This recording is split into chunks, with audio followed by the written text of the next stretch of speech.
어법이랑 빈칸, 어휘 여기가 좀 세 가지가 좀 메인이기는 합니다. 근데 지금 1학년 같은 경우는 내용의 유형이 조금 많아졌어요. 그리고 2학년 같은 경우는 간접쓰기 유형이 좀 많아졌고 369 같은 경우는 어법 문제가 좀 많이 출제가 되거든요. 다른 학교 같은 경우는 뭐 2문제 나올 거 369에서 한 6문제 나온다 뭐 이런 느낌으로 보시면 되고요. 그 다음에 논수령 같은 경우도 되게 다양하게 등장이 됩니다. 기본적으로 이제 영작 당연히 등장되고요. 뭐 요약문 빈칸부터 시작해서 뭐 내용 이해를 잘 했는지에 대해서 질의응답 같은 것도 나오고요. 그래서 이제 369에서 내신 성적을 결정하는 요인이 뭐냐라고 하면 기본적으로 갖춰져야 될 것들입니다. 어휘력, 그 다음에 해석, 그 다음에 서술형을 답변할 수 있는 능력과 시간 관리까지 좀 해주셔야 돼요.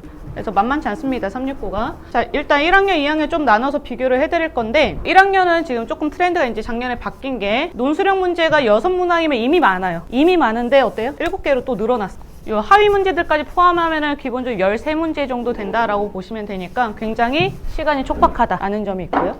그 다음에 본문 암기를 좀 요하는 문제들도 가끔씩 등장을 합니다. 그래서 다해독을 좀 해주셔야 된다. 이거 영어 실력을 평가하기 위함이 아니라 얼마큼 성실히 내신 공부를 했냐를 좀 평가하는 거라서 그런 유형의 문제도 어느 정도 등장을 하기 때문에 좀 열심히 계속 반복적으로 볼 필요가 있고요.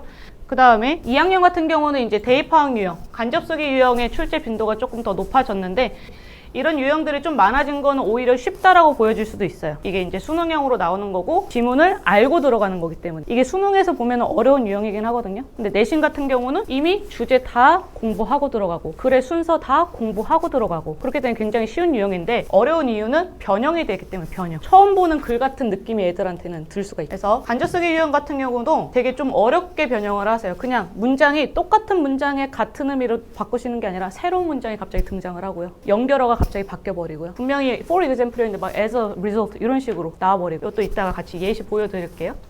요 자료 보시면서 제가 말씀을 좀 드릴게요. 어떤 식으로 변형이 되고 왜 어려운지를. 3쪽에 보시면 1학년 같은 경우는 기출문제 맛보기 보시면은 첫 번째 구문 학습을 통한 정확한 해석력이 요구되는 선지 구성이라고 되어 있잖아요. 지금 선지 한번 봐보세요. 다 비슷하게 생기지 않으셨어요, 어머니? 비슷하게 생겼죠?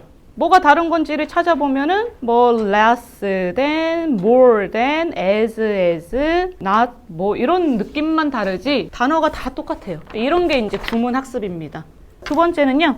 아까 말씀드린 구어체나 또 수거 표현 보시면은 in the hot seat 이라는 어구가 들어가는데 이런 거 되게 생소하거든요. hang in there 이런 구어체 표현들이 나오면서 애들이 이런 거에 많이 낚이죠. 그냥 hang in there도 보면 애들이 거기에 걸려 있어? 막 이런 식으로 해석을 해요. 근데 여기 그냥 hang in there 하면은 그냥 거기서 좀만 버텨 이런 뜻이거든요. 완전히 의미가 달라지기 때문에 이런 표현들이 나오는 것을 대비해서 좀 많은 수거 표현이나 비교식 표현도 제가 작년에 좀 더 만들어줬어요. 자료를. 논술형 같은 경우도 첫 번째 어법 수정 문제는 369 트렌드예요. 시그니처 문제라고 보시면 되고요. 동아고 같은 경우도 이런 문제 유형이 나오기는 하는데 동아고는요 개수를 정해줍니다. 2개 찾아서 고쳐 써라. 369는 없어요. 알아서 찾아 쓰셔야 됩니다. 네. 그래서 처음부터 끝까지 좀 꼼꼼하게 읽어야 된다는 점. 그래서 지금 같은 경우도 제가 밑줄을 쳐놓은 부분이 얘기할 거리가 있어서 그런데 이거를 맞춰온 애가 제 학생 중에도 한 명밖에 없을 거예요 아마. 정규일동하는 애. 그 정도로 꼼꼼해야 돼요. 그래서 그런 꼼꼼함이 좀 더 필요하다라는 점. 내신은 그럽니다. 성실하고 꼼꼼해야 돼요. 그냥 영어 실력만 뛰어나다고 되는 게 아니에요. 대부분 이제 영어 잘하는 애들 여기서 낚이는 거죠. which is 쓰고 끝 뒤 안 보고 다음 문제. 그러다가 이제 틀려오는 거예요. 그런 부분들까지 좀 주의하셔야 되고요. 그 다음 조건에 맞춰서 빈칸 영작하기. 주요 문법 활용하면서 어휘가 추가가 돼야 되고요. 어형도 변화시켜야 되는 좀 어려운 유형이 있습니다. 그래서 이 정도까지도 할 수 있는 영작 실력을 계속 키워나가야 되고요. 밑에는 우리말 영작입니다. 여기 같은 경우는 한국어 보시면 굉장히 길죠. 369는 일단 좀 길어요. 영작해야 되는 부분이. 그래서 이 정도 길이도 영작 연습을 해야 된다. 그리고 369 같은 경우 1학년 시험이 조금 더 어려워요. 제일 어렵다고 보시면 돼요. 1, 2, 3학년 중에서. 그래서 1학년 때 영어 실력을 좀 많이 잡아놓으셔야 돼요. 그래야 2, 3학년 때 훨씬 더 수월하게 공부가 된다. 라는 점. 네. 2학년 파트도 조금 보시면 8쪽에 기출문제 있죠? 2학년 거. 그 다음에 두 번째는 고난도 어휘, 어법, 변형.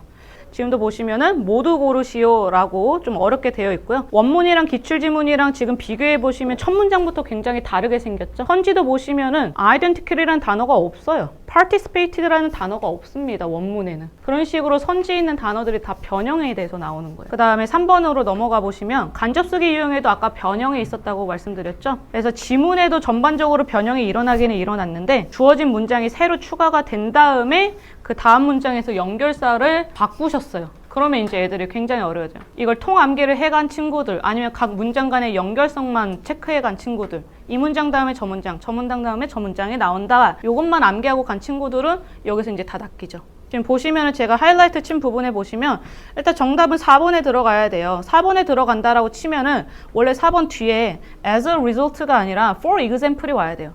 그럼 애들 입장에서 for example 예시 연결사가 나와야 되는데 as a result 결과 연결사가 나오네? 안 맞네? 그리고 그냥 넘어가겠죠. 거기서부터 이제 문제가 생기는 건데 지금 주어진 문장도 보시면 맨 밑에 없던 문장이에요. 근데 이거를 새로 만드셔서 저기다 집어넣으라고 지금 문제를 내신 겁니다. 그런 식으로 좀 고난도로 변형이 들어가기 때문에 그런 부분들까지 생각을 하면 내신 때만 이런 암기형으로 공부하는 게 아니라 그냥 수능형 공부를 하셔야 돼요. 그냥 문장 삽입이라는 유형을 어떻게 풀어야 되는지, 어떤 근거를 가지고 각 문장 간의 연결성을 파악해서 문장을 집어넣을 것인지 이런 것들이 평상시에 공부가 되어 있어야 된다라는 점 말씀드리고요.